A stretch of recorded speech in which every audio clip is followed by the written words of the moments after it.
My name is Ruthie Erez. I live in Fort Worth. I was born and raised in Israel. Spent a few years in the United States when I was in high school with my parents. Spent a few more years here with my kids, and then went back to Israel for 12 years, and now I'm here again. I was in the high-tech industry for many years. Then I left and I became a high school teacher, high school math teacher. This is the start of my third career as a documentary filmmaker. When you turn 40, at least when I turned 40, growing up, you think that 40 is already like an old man. And so when I got to be 40, I was like, oh my God, I can't believe I'm 40 and that's it, I'm almost done. And so I had the feeling to prove to myself that I was still able to do things, specifically physically, that I'm physically fit. Many people, when they turn 40, they start doing marathons, triathlons, stuff like that. For me, it was the circus things, and I was really happy to prove to myself that I was still able to learn new things, to challenge myself, to maybe to do things that I wasn't able to do when I was younger. Thereafter, we moved to Texas because of my husband's job with all our four of our kids.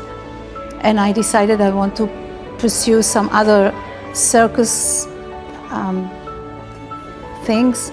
And I found a circus teacher. I think she still lives in Dallas. She's French. She was born in the circus. Both her parents live in the circus. She was a trapeze artist. And I started going to classes with her. There was a group with three of us.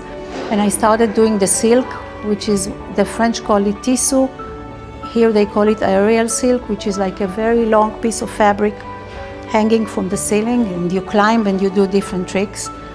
And I started doing that, and I really liked it. So soon after, I made sure I had one in my garage as well, and I played around with my kids with it.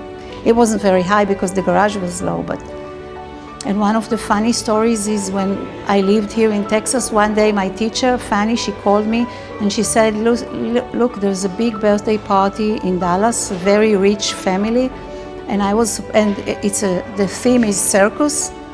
And they brought an elephant and clowns and everything to the huge backyard. And she was supposed to give a gig there, but she was sick. She asked me if I could replace her. So I ended up hanging from a tree in a backyard of a rich family in Dallas, which is very funny. I never expected myself to be in this situation. Later on, I was introduced to hammock yoga, which is a little similar but also different. It's also fabric, but the fabric is lower. It's kind of like a hammock that you do different tricks on. I guess my husband taught me the hobby of trekking, and we do a lot of trekking, and I love it. I can't say which one I love most. I've been to the Himalayas more than once.